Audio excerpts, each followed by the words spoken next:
Traders, internet का problem है जिसकी वजह से मैं कल भी वीडियो अपलोड नहीं कर सका। अब पता नहीं ये वीडियो भी अपलोड होती है कि नहीं होती, इसीलिए मैं टू द पॉइंट आपको बात समझा देता हूँ। गोल्ड का जो करंट ट्रेंड है ना, वो डाउनवर्ड है, बेरिश है। फ़िलहाल जब तक हमारा टर्निंग पॉइंट ब्रेक नहीं होगा तो हर टॉप से गोल्ड को सेल करना है, बाय नहीं करना।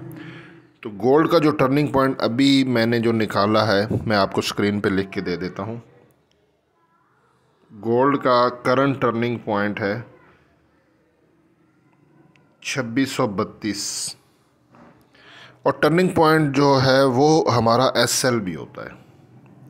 तो 2632 के बिल्कुल करीब करीब से आपने गोल्ड को सेल करना है। ट्रेडर्स, जैसे मैं आपको गाइड करता हूँ ना, वैसे अगर आप काम करेंगे तो नुकसान नहीं होगा। 2632 के करीब से आप सेल करो, 2630, 2629 और 2632 का एसएल लगा दो, ठीक है। तो गोल्ड मार्केट ने आज 2632 को टच किया है, 2632 पॉइंट कुछ, ठीक है। तो फ़िलहाल यही हमारा टर्निंग पॉइंट है।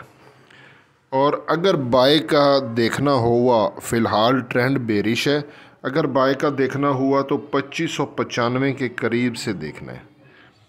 क्योंकि गोल्ड ने आज ना, जो कल गोल्ड का लो था वो मेरा ख्याल है 2615 के राउंड अबाउट था, ठीक है। और गोल्ड ने उसको ब्रेक किया। आज गोल्ड मार्केट 2605 के पास गई है।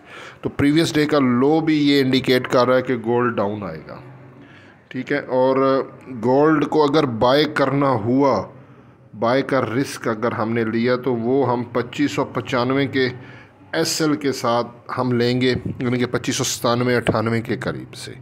अगर एसएल हिट होता है तो फिर बाय नहीं करना, ठीक है। मैंने आपको दोनों जोन बता दिए हैं। ऊपर है 2632, इसके करीब से सेल, और 2595 के करीब से बाय। आज हाई इम्पैक्ट न्यूज़ भी हैं।